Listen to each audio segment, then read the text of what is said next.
All right, folks, the next in our greatest hits collection is my interview with Christophe Jacquet that originally aired in August 2021 as episode number 175. Christophe shared some provocative thinking about how the health, wellness, and consumer sectors are increasingly overlapping, and he shared a health design thinking framework that helps us understand why meeting a need isn't enough to design products and service lines that are successful. We have to consider expectations and life aspirations as well. We still have a lot of work to do in this area as an industry, so let us know what you think about this one. The flow. Hey, listeners, we're going to have a really fun conversation. We're going to talk a lot about health experiences and what that even means, because quite frankly, we use a lot of words on this podcast, and sometimes I wonder if we always even have the same understanding of them. And so I couldn't be more thrilled to welcome our guest this week. It's Christophe Jacquet. Christophe is the author of the book Health Enthusiasm. It's all about making customers healthy and happy. We're going to dig in and talk about what that means. But first and foremost, welcome, Christophe. Well, thank you, Jack. I'm happy to be here. It's not just fun because you're speaking with us from almost the other side of the world, but you're calling in from Belgium. Is that a recent move? Is that where you're based? Tell us a little bit about where you're from and what you're doing now. I'm born and raised in Belgium. I traveled a lot, but I still live in Belgium right now. I've spent about 20 years working in and for pharmaceutical companies, but also for healthcare companies and consumer companies in recent years. And so what I mainly do is I work as a keynote speaker, so I inspire companies, or I work as an advisor where I try to consult and give them advice on where they should be going next. That's really, and in a nutshell, what I try to do. Well, that's great because this is the intersection. You just brought up a whole bunch of different types of organizations, and they are increasingly coming at this same intersection when we talk about what they're even offering and where that fits into an individual consumer's health experience. Tell us about the premise of the book, about health enthusiasm itself, because it feels like you're talking a lot about this intersection of not just a hospital or a healthcare organization helping a patient make healthcare choices. There's the consumerization of all of that and where it's leading us today. Just tell us, a little bit about the premise of the book. And in essence, the book talks about the fact that each and every one of us just simply wants to be healthy and happy. I think it's one of our most important needs or things that we, aspire to in life. That has become increasingly important simply because we as human beings today have more than ever an impact on our own health and happiness. And so that's why because it has become that important and because we have such an influence ourselves, is that we look at other companies to help us in achieving that health and happiness. And that is basically the premise of this book. It says that because each and every one of us wants to be healthy and happy, it makes every business and every company actually a health business. Because we want retailers, supermarkets to help us with our health. We want our car to be helping us with our health, or smartphone. Even when we travel, we want to be helped at that point, simply because we just want it to be. It's awesome. We're agreeing on that on every aspect of it. And I think the whole thought is when we talk about the fact that you've come from healthcare organizations and pharma, as well as consumer-facing organizations, mm-hmm. the fact of the things that they have in common, I think that's something that intrigues me, to say the least, is that you can see what these organizations have in common. And I would guess, a number of years ago, we would never even be having this conversation because they seemed to come from different sides of the planet. And now there is this natural coming together. And when I'm talking about how that has to do with some of the recent topics we've had on the podcast here lately, about how we're trying to come up with this new tool set, like how do we even design for a consumer's experience? Like, where do we fit into that part you were just talking about? Keeping somebody healthy and happy. I think the answer to that is changing a lot right now. And I think if anything else, the pandemic has helped us accelerate that. And we don't want to be left without the right tools to make some progress here. And so I'm curious, one of the things you mentioned to me previously was that there's a type of design sprints that you do, that you help companies with, to help them recognize what experiences they even need to be creating and how to do that. And do you want to talk to us about that process? Like what kinds of things, when we're talking about the tools that you are using to even do that? Yeah, I can certainly do. And let me just rewind it back to one of the first things that you said, is that consumer brands and healthcare brands, they kind of like intersect, and they're talking about the same thing. I think there's one element that's very important right now is that if we used to think about health, we used to think about a medical setting. We used to think about the healthcare environment, which is something that I try to avoid to use as much as possible, the word healthcare, because it makes me too much think of a situation where you are in the system or out the system. So when you're sick, you go into the healthcare system and then you take care of your health. And when you're no longer sick, you're out of the system. And I don't really like that kind of thinking. So when I talk about consumer brands and when I talk about, wellness brands, it's not always about healthcare, right? And that is one of the things that has changed in recent years is that health has no longer just to do with not being sick. It's really about how you live. And for that, we take several decisions. We might take medical decisions at some point if we're sick, but we might, take preventative decisions, which I call health decisions in general, to make sure that you don't get any sicker or that you avoid being sick. But we also take well-being decisions, and we also take several types of lifestyle decisions. And all those 4 decisions, the lifestyle, the well-being, the health, and the medical decisions, those are all four types of decisions that we take related to our health. And maybe some of them don't have as much of an impact on our own personal health, but they have something to do with our health.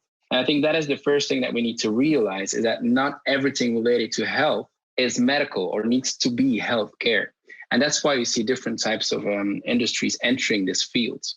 I mean, the selling of more sports apparel has to do with the fact that people want to look healthy, right? They don't want to look old in a way. But also the success of wellness has to do with the fact that just people are occupied with their health and happiness. So it doesn't always have to do with healthcare. So if you talk about a toolkit, the first thing that I always try to explain to any type of company, whether it is a medical company, a healthcare setting, or a lifestyle company, an indulgence brand, for example, the first thing that I try to explain to them is that people take different types of decisions, and they all have a certain impact on one's health. And that is the first mindset that you need to have. And this is the type of toolkit which I call then, the health-thusiasm model, because the health-thusiasm model explains why and how actually people are more than ever occupied with their health. So they take different types of decisions. And it's important to realize where you are on that model. And just to be a little bit more elaborate on that is that the basic premise is that we used to think that consumers take lifestyle decisions and that patients only take medical decisions or are involved in medical decisions. Well, the fact of the matter is that, we as human beings, sometimes we are a consumer, sometimes we are a patient. Sometimes you're a driver, a guest, a visitor, a student, an employee, whatever it may be. But the thing is, in any of those situations, because I call being a patient, I call that being somebody in a situation as a patient. The fact of the matter is that regardless of those situations, we always take one of those 4 decisions or multiple of those four decisions. And so that is the first mindset that any type of company, certainly also healthcare institutions, need to have, is that people don't just take healthcare or medical decisions. They take a lot more decisions that relate back to their health. And it's important to start thinking from that mindset first before you start doing anything else, really to understand what is out there, what people do. I mean, you can have rheumatoid arthritis, for example, and people don't just take a medication. They do a lot more to actually deal with that disease, right? So that is the first thing that any type of company needs to realize if we're talking about models, in my opinion. Yeah. So what are some of the other parts because that's definitely a foundation of health design thinking in my mind. What are some other parts of health design thinking? Well, the typical health design thinking, it's a mindset where you start from, what does people want? What does people need? And then you quickly start to iterate to come to a prototype that you can test, right? It's a mindset as a starter. What I like to work with is with the design sprints, which I then call health enthusiasms design sprints, where actually within about 4 days' time, you can come to that one particular solution, that MVP that solves a very particular need. And I do these kinds of exercises. It usually takes about 4 days. Me personally, what I try to do is the first part is about empathizing with customers, trying to understand what their needs are. I try to go one step further, or maybe even 2 steps further, because I think that empathizing part, the human-centric part of it, is basically the basis of everything. And I don't only look at the needs, but I also look at the expectations and the life aspirations of people. Because mainly what I've seen in the past 20 years working in healthcare is that I have seen so many projects, experiences fail because they only try to resolve a need. They say, look, this will be, perfect solution for that need. And yet nobody is using it. Why is that? It was because they was only looking at the needs and not at the expectations or not at the life aspirations. So I really, focus on those three aspects of it. I really like that last aspect you're talking about not just considering the needs, where you're also looking at the expectations, because I would agree. It's almost like a graveyard of failed organizations and apps and other solutions that they're just lying along the side of the road because they did not consider. They probably did drill down into the need really well, but they also didn't consider, first and foremost, how those needs change. That's part of, what the expectation is. I mean, take the last 18 months of our lives. My goodness, like how much did things change month to month? And then you even think about the part about where it's different what we actually do compared to what we say we will do, especially when it comes to our health. There are a lot of psychological factors in my mind that just we don't consider, that at the end of the day, there's very few people. I don't know if there's anyone really who enjoys being in the healthcare system, like you said, in a medical setting, being treated. And why would we, right? If especially we want to be healthy. Exactly. And I think one of the key elements and the key reasons for that is that we only looked at the needs. We need a clean environment, so we will make a clean environment. The thing is that people, they have expectations, and those expectations, they are made by their experiences with companies like Amazon or what they can buy online, or the experience that they have in certain shops or even in an airport, etc. And what we really underestimate in healthcare is how those experiences drive expectations also in the healthcare setting. And so if you don't meet those expectations, you might be solving a need in the best possible way, that's what you imagine. But if you don't meet certain expectations, it'll never be successful. That's why I'm always focused on what do people expect, and look really beyond your own industry, look beyond the healthcare setting of what is their reality. I often give that comparison with banks. I mean, we still use a lot of debit and credit cards in Belgium and in Europe in general, probably in the US as well, I can imagine. And the thing is, you can buy something online and have it delivered to your door a couple of hours later, maybe, a day later, the latest you can imagine. Well, if you lose your debit or your credit card, how many days does it take before you get a new one? And I mean, in Europe, it takes between 3 to 6 days, which is like from an expectation point of view, totally not what you expect. So the entire experience that you have and the satisfaction that you have with that bank is actually very poor. It's very low. And that's exactly what I see in healthcare as well. Yes, the card is delivered, but it takes 3, 4, 5, 6 days. And that is exactly what we need to be focusing on as a starter, not only on the needs, because I assume that within healthcare and in the whole medical system, we know about the needs, but we really need to understand what people expect, what their experiences are beyond healthcare. That's such an important part of this conversation, like you were saying, because it leads to the ultimate success of all these things that we are trying to build or create or design. It all does have to do with an overall life experience. Our health experience has to do with our life experience. And so you're right. We do compare them, whether we even intentionally do or not. Like those are the types of comments that we get every type of healthcare now. Any examples of the banking one was a great example. Anything there in particular, like when we're talking about a starting point or like some low hanging fruit. So say we're talking about, on the pharma side of things, most pharma companies that I'm aware of, that I've had interactions with or have worked with, they have fewer ongoing touch points with a patient. And so you have to look beyond that. You have to look beyond the times to say, here's the points we're naturally going to engage with somebody, because that's really hard to create an experience that way. And yet I know there are opportunities to do that. Yeah, I think there's plenty of examples in pharma, but I think they're learning pretty quickly now. But still, I think you have two groups in pharma. That's the way I experience it. And I'm sorry to put it that bluntly, and I know it's not that black and white, but typically speaking, if you're dealing with more the scientific side of pharma, the medical sides, they believe that anything that they create is very patient-centric because it solves a need of a patient.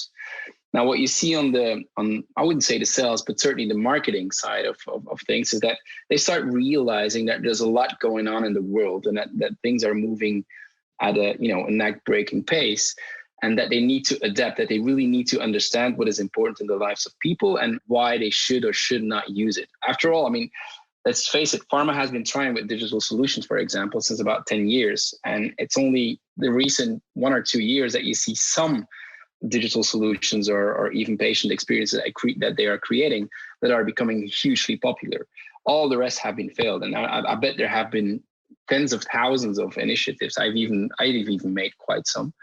And it all boils down to the fact that we still sort of believe that because people need it, they will use it. But that's totally not the case. I mean, recently I've seen, and I can't say exactly what pathology it was, but because of a client, but there was this new medication in a certain field, in a certain therapeutic area, which was actually life-changing for a patient. It really solved the disease in a far better way than existing medication. And so they did all the due diligence, they talked to physicians, and everybody said, yeah, this is going to be a superb drug. I mean, patients will be using this a lot.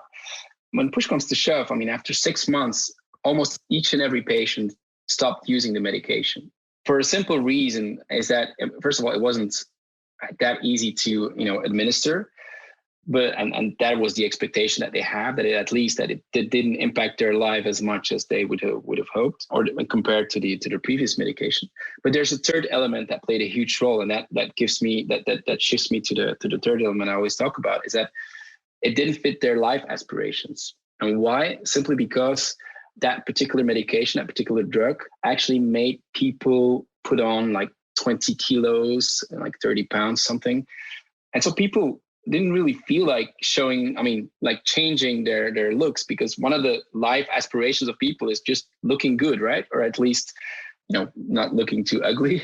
But the thing was that with that medication, with a disease that actually was probably not known by their peers, by their friends, by their family, suddenly they started noticing that somebody put on weight. And so everybody stopped using the medication because, first of all, the administration was far too complex compared to the previous solution. But second of all, it didn't fit their life aspirations because they were not looking good anymore.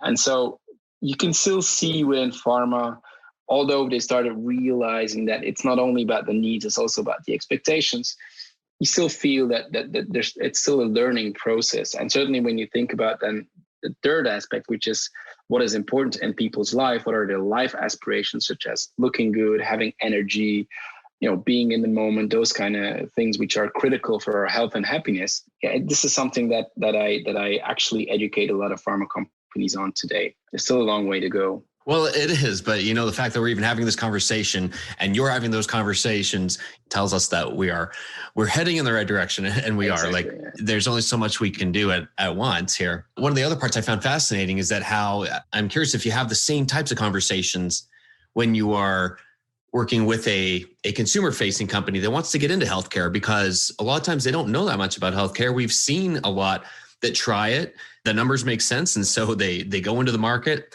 And sometimes they have a hard time. And whether or not that's because of the complexities of the medical system, I don't know if that's, always the reason why. I imagine there's still just a learning curve. Like, consumer brands still have a lot to learn about healthcare. And I don't think it has as much to do with the medical system. Are you sharing the same types of things with them in terms of understanding life aspirations, understanding expectations? Is it kind of the same things that you're sharing with the consumer-facing company that wants to get into healthcare? Yeah, it's exactly the same. I think consumer companies are pretty good at creating great customer experiences. And so one of the challenges that they're facing right now is that they can't really differentiate anymore from their competitors, because everybody's offering the same type of customer experiences. And so they're looking into something new, which I then call customer transformation. So you try to offer an experience that transforms your customer. And then you quickly end up in things like, sustainability, health, diversity, the three big buckets that people can focus on.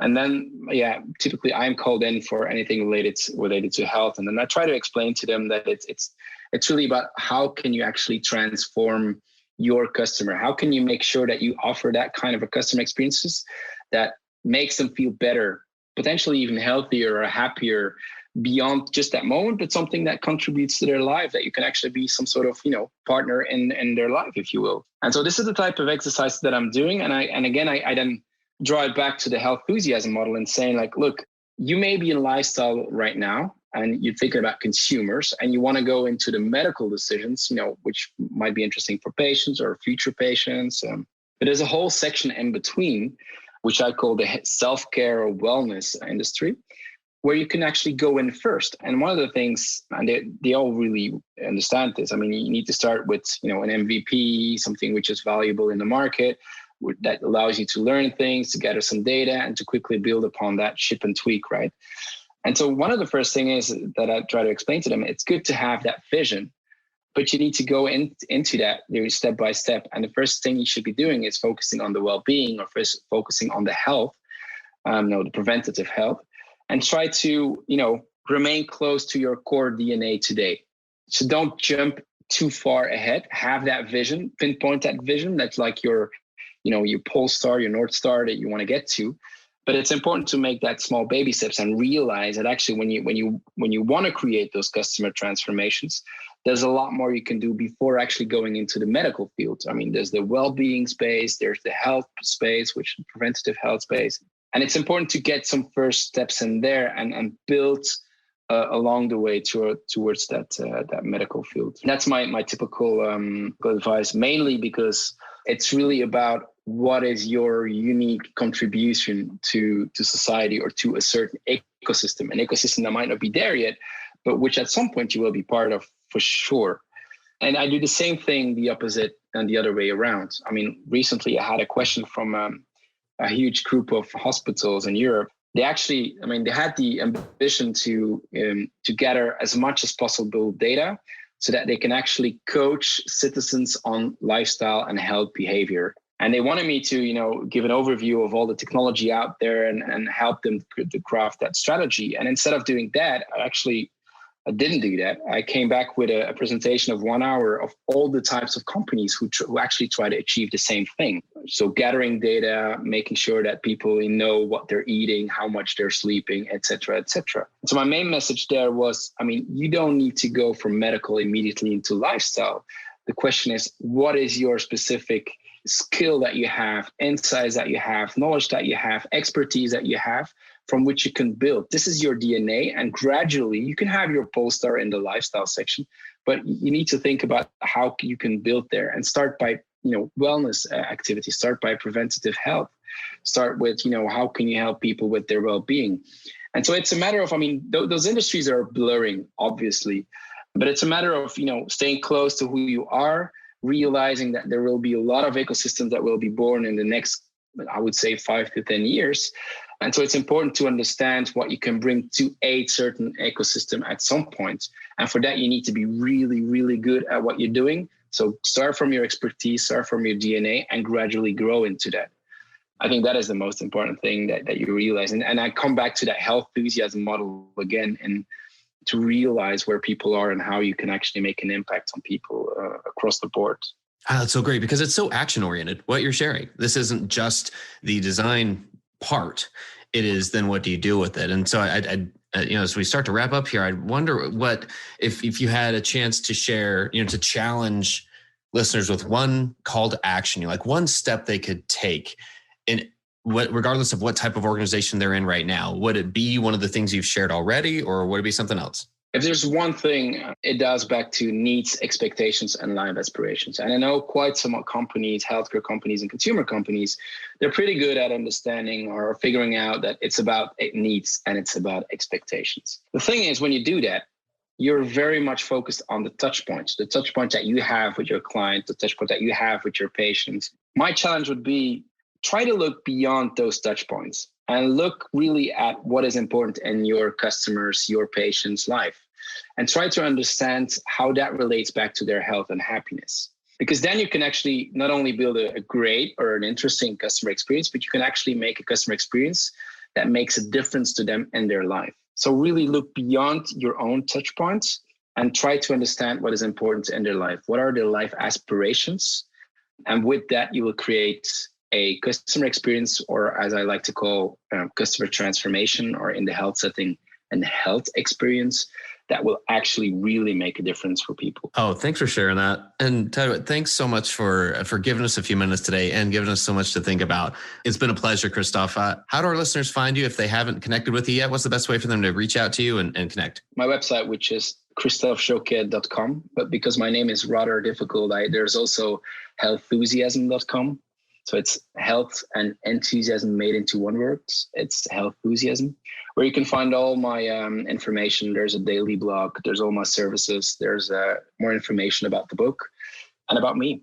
So feel free to get in contact with me. Fantastic. And listeners, you really do need to check out Christophe's blog. It's a lot of great content there that he's putting out all the time. So it's been a pleasure. Thanks so much. And all the best to you and everything you're doing. And I can't wait to keep following you and see where things go from here. Thank you. Same to you guys. Thanks so much to Christophe, and thank you for listening. We hope you found some value in this conversation. And if you did, can you please subscribe and tell your friends and colleagues about this podcast? If you like what you heard, please spread the word. Healthcare Rap is a member of the Shift.Health Content Network. If you enjoyed this podcast, you're going to love the other 34 shows in the Shift.Health Content Network. In fact, go check out the latest podcast in the network called Hello Healthcare, hosted by Chris Hemphill. It's focused on people who are moving healthcare forward, how healthcare strategy relates to data and AI, and what you can do to create or demand a better future. Subscribe on your favorite podcasting platform or at Shift.Health, where all 34 podcasts and video shows are free and available on demand. Until next time, keep marketing forward. Thanks. And that's a wrap.